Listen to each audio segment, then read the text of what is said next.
Effectivement, un malaise au sein de l'entreprise qui est pour partie lié à la situation et aux plaintes qui ont été déposées et à la médiatisation qui est faite. Donc aujourd'hui, il est important que chacun puisse se mettre autour de la table avec les préconisations qui ont été émises dans ces deux rapports afin que la situation s'apaise, s'améliore.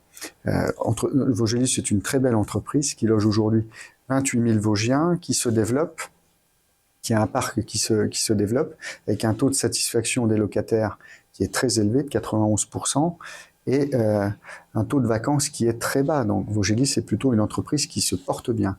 Il y a simplement des choses à corriger, à revoir, et à faire apaiser ce climat social qui s'était légèrement tendu. Cela ne me fait pas spécialement plaisir d'avoir été accusé de complicité de harcèlement. Il faut savoir que la complicité de harcèlement, pour moi, serait d'avoir invité quelqu'un à harceler d'autres personnes. Je suis président du conseil d'administration depuis 2021. L'ensemble de la procédure a été validé et présenté au conseil d'administration. Je crois qu'il y a eu 6 réunions du conseil d'administration où à chaque fois nous avons évoqué le sujet. Donc il n'a jamais été question, ni pour moi ni pour l'ensemble des administrateurs, de mettre la poussière sous le tapis. Donc je crois qu'il faut quand même que chacun fasse attention à ce qu'il avance. C'est pas parce qu'on bénéficie d'une impunité que l'on peut s'écarter de certains principes moraux.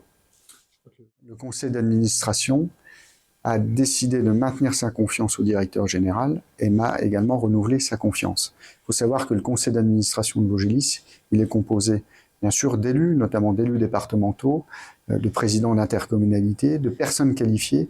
Et parmi ces personnes qualifiées, il y a bien sûr les représentants des locataires, mais aussi les représentants d'organisations syndicales.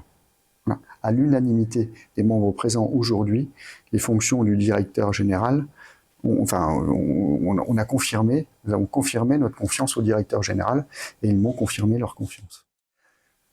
Une enquête judiciaire, elle doit être impartiale. Donc je laisse le soin à celles et ceux qui vont la mener de prendre connaissance de ces 2 enquêtes. Elles sont bien sûr à leur disposition.